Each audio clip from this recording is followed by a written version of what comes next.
Technical Foul Podcast. It's your boy Abdi. Yeah, it's your boy King Testify. It's your boy, the Little Gap.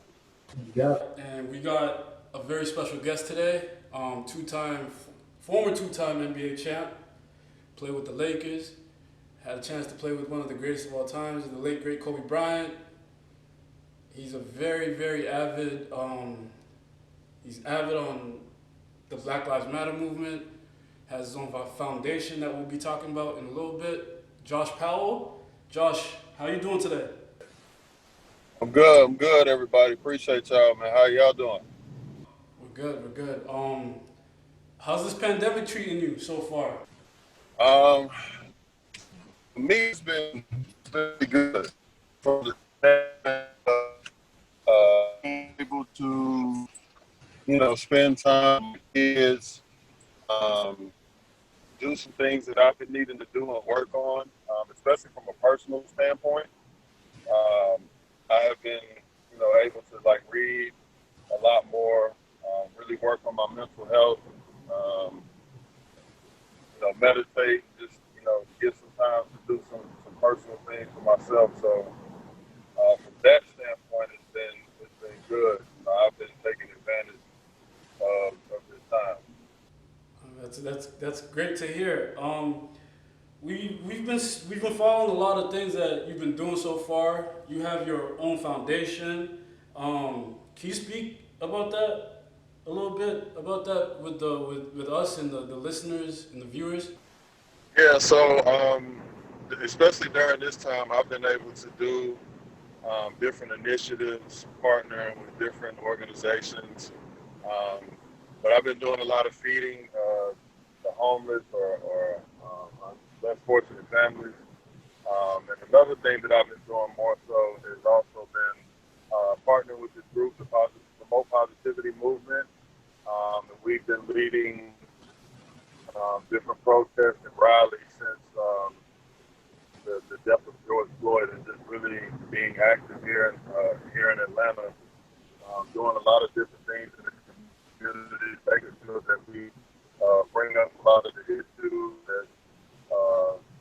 as well as educate the people that's been coming out and supporting, so they know the different things that are going on, and just really raising awareness to a lot of the different injustices and things we've been dealing with here in Georgia. Love hearing that. There's a lot of things going on in the world, in Georgia, in the United States. Are you satisfied with the way the NBA and the NFL and the WNBA are approaching it? I mean, I think that everybody has a different way of looking at it, or maybe it touches them differently of how they either feel or how they want to address it. But I do want to salute, the NBA and the WNBA, because they've been more forward thinking, as well as just using their voices and their platforms in an amazing way. Just taking the necessary steps. They led by example the other day by sitting out a game or games if necessary, before they were able to get some of the things they wanted to get done. Obviously there are a lot of people in the NFL that feel how they feel, just wanting to see everybody be on a better page, as a league or as a team, or however that looks. But all in all, just really proud of how everybody's just speaking up on the different matters and how they feel about it, as well as trying to be a part of groups or what have you to create solutions, and as well as awareness, just create solutions and how people can, be educated or how they can get involved in different ways. Johannes to my right has a question for you. So I'm gonna let him take it real quick. Yeah, so first off, Josh, I want to thank you for taking time out of your evening to be with us. My question to you is, when the players about a week or two ago sat out a couple games to make a stand, do you think that players did a right job by continuing to play out the playoffs, or do you think that they should have sat out and maybe been in the front lines during this whole thing? I think it would have been amazing to see them, on the front lines, but at the same time, it's just the fact that they did something. You know what I mean? Like them sitting out was just, a strong example that they set, and being able to speak, hey, we're paying attention to what's going on. We don't know what's going on, and for them to use that platform in order to get things accomplished, I think, it's truly amazing. I can't do nothing but salute those guys, and it's a step, and that's the thing. I know we can all sit up here and we can criticize and say what should they have done or could they have done more of or whatever, but at the end of the day, it's a step, and that's something to be extremely proud of as we continue to, raise even more awareness and continue to let our voices be heard. So I think it was very powerful of what they did, and again, how do we keep moving forward? You know what I mean? After taking such a strong step like that. Okay, can I ask you one quick question before I let Miles go? Yeah. You said the next question is how do we move forward? Do you think there's any possible change in the future of, like social justice, social awareness, systemic racism? Do you think there's gonna be any change? It's been going on for 400 years now, so I'd like to hear your opinion on that. I believe it is, even though it may not seem like it.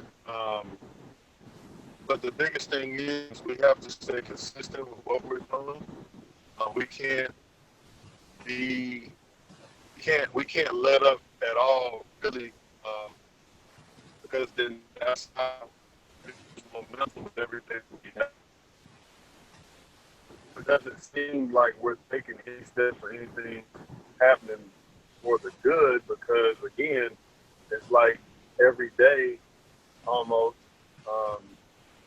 it's another name or it's another group of names. Because I mean, we speak on specific situations, but there's so many different places where killings and other things are going on, and it's just day after day after day that all of these things keep happening.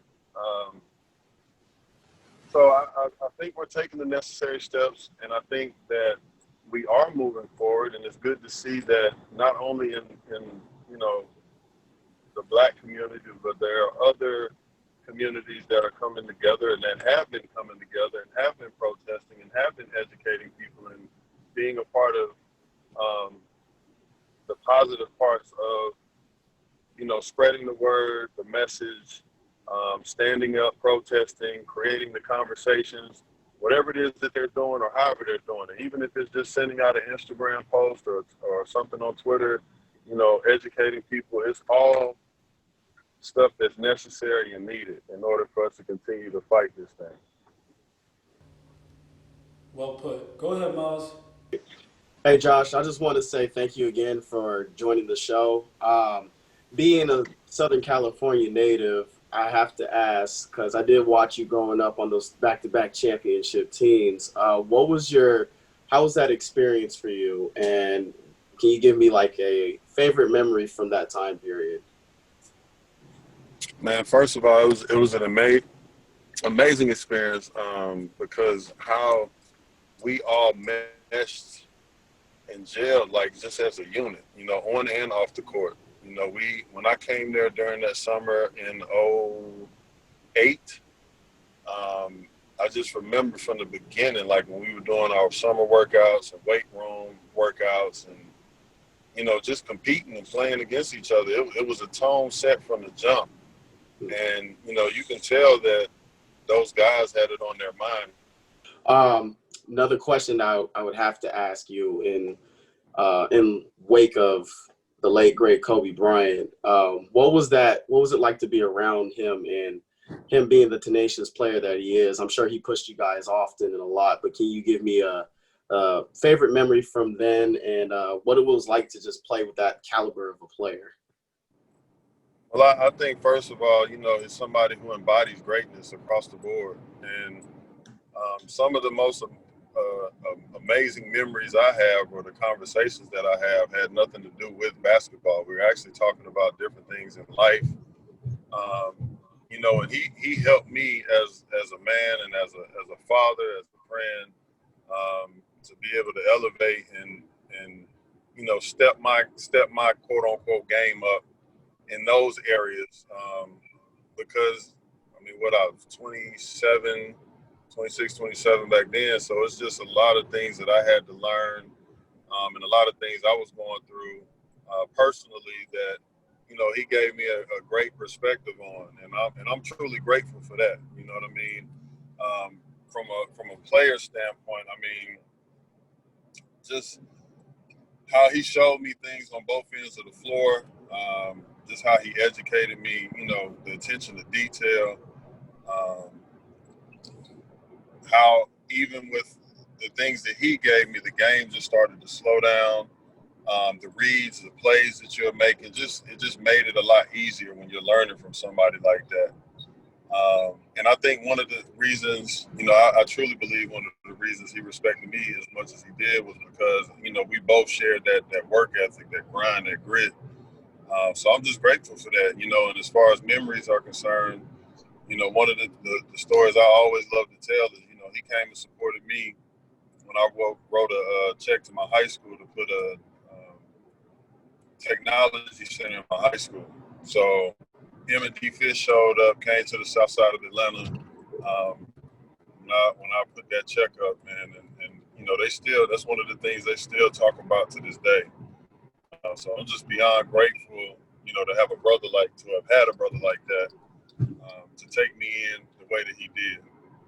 Yeah, Kobe, as we know, has influenced a lot of people, a lot of generations, a lot of, we grew up watching him, we loved him, and the fact that you gave us that story just is like, it warmed a lot of our hearts. I know Johannes was just speaking on that real quick. Go ahead, Johannes. Yeah, no, I was just saying. I think I think that's amazing. That's an amazing story because I think a lot of us don't know what Kobe does off the court. We talk about his greatness on the court. We talk about the Mamba mentality.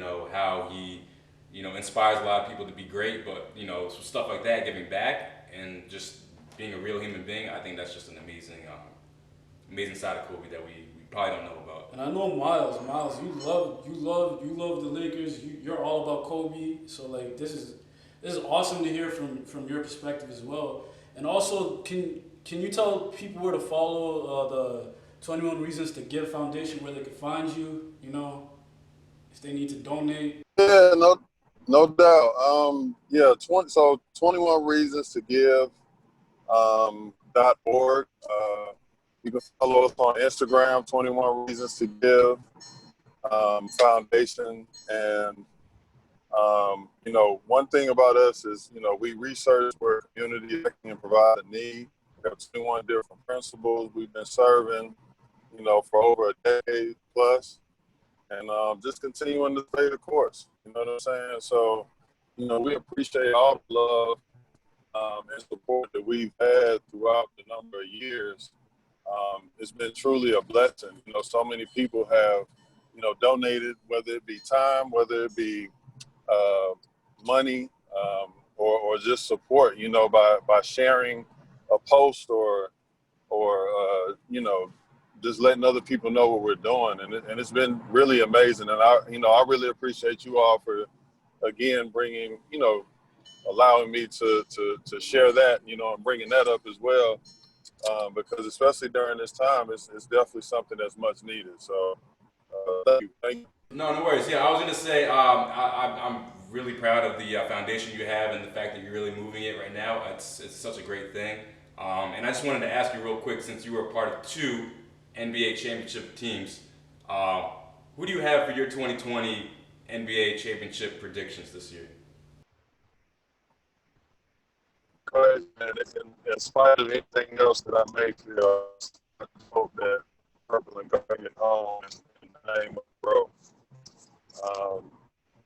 I just think it's something that the city needs, especially 2 years or so, because what Nip passed think it was 2018, right? It's been about 2 years since he passed, I believe. And I mean, just losing, him and Cole, got to be hard for the city.